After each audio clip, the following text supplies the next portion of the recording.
आज के इस वीडियो में हम कक्षा 7 के विज्ञान से अध्याय 6 और इस अध्याय 6 का नाम है पौधे में पोषण। तो पौधे में पोषण के हम सभी प्रश्न एवं उत्तर बताएंगे। ठीक है, चलिए इसको हम बतलाते हैं।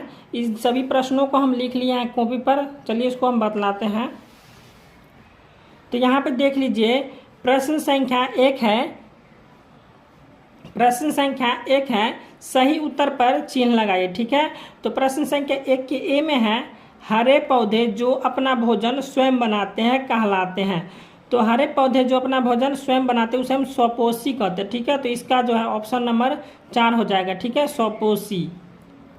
अब इसका बी में है कि अमरबेल उदाहरण है। तो अमरबेल जो है सो विषम पोषी का उदाहरण है। ठीक है, अब सी में है, पौधे का रसोई घर है। तो पौधे का रसोई घर होता है पत्ती। ठीक है, तो इसका हो जाएगा सी का ऑप्शन नंबर 2। ठीक है, अब डी में है, कीटभक्षी पौधा है। तो कीटभक्षी पौधा हो जाएगा घटपर्णी। ठीक है, तो इसका हो जाएगा ऑप्शन नंबर 3। ठीक है, प्रश्न संख्या 2 है, निम्न कथनों में सत्य असत्य कथन का चयन कीजिए। ठीक है, तो यहाँ पे 2 का ए में है कि प्रकाश संश्लेषण में सौर ऊर्जा का रासायनिक ऊर्जा में रूपांतरण होता है। तो इसका हो जाएगा प्रकाश संश्लेषण में सौर ऊर्जा का रासायनिक ऊर्जा में रूपांतरण नहीं होता है। ठीक है, तो यहाँ पे हो जाएगा सत्य। तो यहाँ पे हम लिखेंगे सत्य। ठीक है, आप लिख लीजिएगा, यहाँ पे सत्य हो जाएगा। 2 नंबर का ए हो जाएगा सत्य। अब बी में है कि जड़ कार्बन डाइऑक्साइड के ग्रहण करने में मदद करता है। तो यहाँ पे हो जाएगा नहीं करता। ठीक है, तो जड़ कार्बन डाइऑक्साइड के ग्रहण करने में मदद नहीं करता, यह हो जाएगा असत्य। ठीक है, चलिए इसको हम लिखिए देते हैं। यहाँ पे हो जाएगा सत्य और ये बी नंबर का हो जाएगा असत्य। ठीक है, अब सी में है कि कार्बोहाइड्रेट और ऑक्सीजन प्रकाश संश्लेषण का उत्पाद है। तो यहाँ पर हो जाएगा हाँ है। ठीक है, कार्बोहाइड्रेट और ऑक्सीजन का प्रकाश संश्लेषण के उत्पाद है। ठीक है, तो ये हो जाएगा सत्य। अब डी में है कि सभी जीव अपने पोषण के लिए हरे पौधे पर निर्भर करते हैं। तो यहाँ पे हो जाएगा हाँ, यह सभी जीव जो है सो अपने पोषण के लिए पौधे पर निर्भर करते हैं। ठीक है, तो यहाँ पे हो जाएगा सत्य। ठीक है, अब प्रश्न संख्या 3 है, कॉलम ए के शब्दों का मिलान कॉलम बी से कीजिए। ठीक है, तो यहाँ पे देख लीजिए, एक में है नाइट्रोजन। तो नाइट्रोजन का हो जाएगा जीवाणु। ठीक है, तो यहाँ पे हो जाएगा नाइट्रोजन का जीवाणु में हम मिला देंगे, ऑप्शन नंबर यहाँ पे 5 में आ जाएगा। ठीक है, अब 2 में है रंध्र। तो रंध्र का हो जाएगा पत्ती। ठीक है, तो रंध्र जो है पत्ती में होता है, यहाँ पे हो जाएगा 4। 2 का हो जाएगा 4 पत्ती। और यहाँ पे 3 नंबर है, 3 नंबर में है क्लोरोफिल। तो क्लोरोफिल का हो जाएगा कार्बन डाइऑक्साइड। ठीक है, यहाँ पे हो जाएगा क्लोरोफिल का कार्बन डाइऑक्साइड। अब मशरूम है, तो मशरूम का हो जाएगा मृत जीवी। ठीक है, मशरूम जो होता है सो मृत जीवी होता है। ठीक है, और जंतु जो है सो विषम पोषी होता है। तो यहाँ पर आ जाएगा विषम पोषी। ठीक है, प्रश्न संख्या 4 है, निम्न कथनों के लिए एक शब्द बताएं। ठीक है, तो यहाँ पे 4 का 1 नंबर प्रश्न है कि पत्तियों में पाया जाने वाला हरा वर्णक है। तो पत्तियों में जो पाया जाता है क्लोरोफिल नामक वर्णक पाया जाता है या पर्णहरित। ठीक है, तो यही एक का उत्तर है, क्लोरोफिल या पर्णहरित। अब 2 में है कि जो अपने पोषण के लिए दूसरे पौधे एवं जीवों पर निर्भर करते हैं उसे हम क्या कहते हैं, परजीवी कहते हैं। ठीक है, अब 3 में है कि ऐसा संबंध जिसमें 2 जीव आपस में एक दूसरे से सहयोग करते हैं उसे हम क्या कहते हैं, सहजीवी कहते हैं। ठीक है, तो यही हमारा प्रश्न संख्या 4 का उत्तर है। ठीक है, अब प्रश्न संख्या 5 है, जीवों में पोषण की आवश्यकता क्यों होती है। ठीक है, तो जीवों में पोषण की आवश्यकता क्यों होती है, तो इसका उत्तर हो जाएगा कि जीवों को जैविक क्रियाओं को पूर्ति करने के लिए पोषण की आवश्यकता होती है। यहाँ पर हो जाएगा कि जीवों को जैविक क्रियाओं को पूर्ति करने के लिए पोषण की आवश्यकता होती है। ठीक है, तो पोषण द्वारा ऊर्जा प्राप्त कर वे शरीर को वृद्धि करते। ठीक है, और कोशिकाओं एवं ऊतकों के टूट फूट की मरम्मत करने के लिए भी पोषण की आवश्यकता होती है। ठीक है, तो यही हमारा प्रश्न संख्या 5 का उत्तर है। ठीक है, प्रश्न संख्या 6 है, हरे पौधे में खाद्य संश्लेषण प्रक्रिया का वर्णन कीजिए। ठीक है, तो 6 का उत्तर हो जाएगा कि हरे पौधों बाहर से भोजन के कच्चे पदार्थों का शोषण करते हैं, ठीक है। और पानी तथा अकार्बनिक लवण यहाँ पे भूमि से और कार्बन डाइऑक्साइड हवा से प्राप्त करते हैं, ठीक है।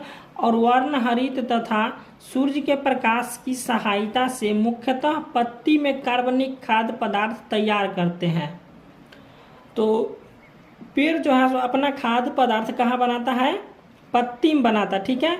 तो हरे पौधे में इसी प्रक्रिया को खाद्य संश्लेषण होता है, ठीक है।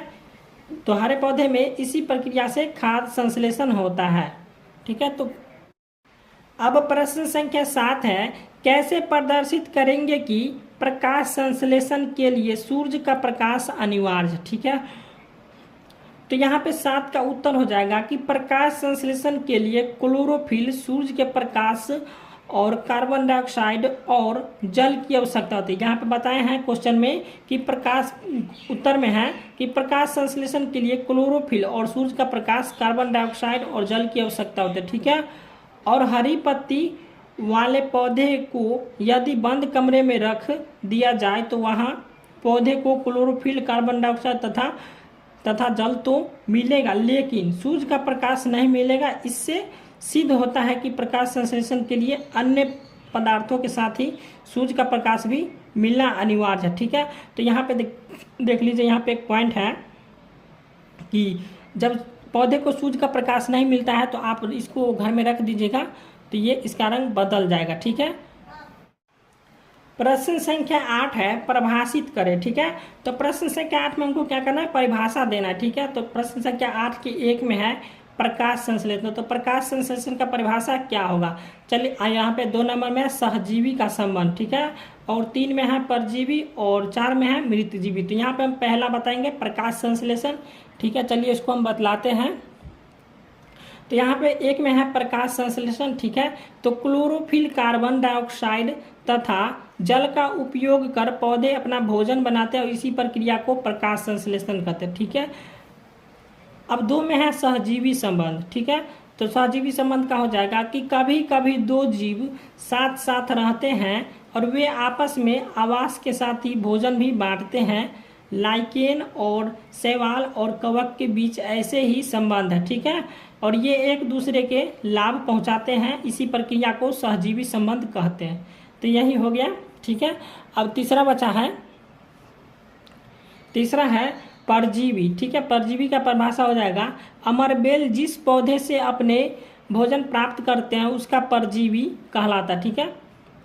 और इससे केवल अमरबेल को ही लाभ होता है और जिस पौधे से परजीवी भोजन प्राप्त करते हैं उन्हें हानि होता है, ठीक है। तो यही परजीवी का उत्तर है।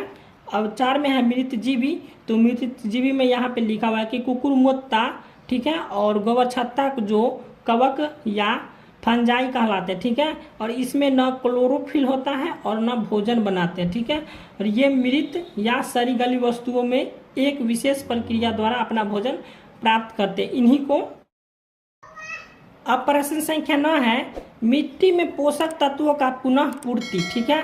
तो यहाँ पे 9 का आंसर हो जाएगा। 9 का उत्तर है कि खेतों में बोए गए पौधे मिट्टी से खनिज, लवण और पोषक तत्वों का अवशोषण करते, ठीक है। जैसे जैसे ये वृद्धि करते हैं वैसे वैसे इनके उन तत्वों की आवश्यकता बढ़ती जाती है और मिट्टी में इन पोषक तत्वों की मात्रा घटती जाती है। और इन पोषक तत्वों को पूरा करने के लिए खेतों में उर्वरक देना पड़ता है और खेतों में पोषक तत्वों की पुनः पूर्ति हो जाती है, ठीक है। तो यही हमारा प्रश्न संख्या 9 का उत्तर है, ठीक है।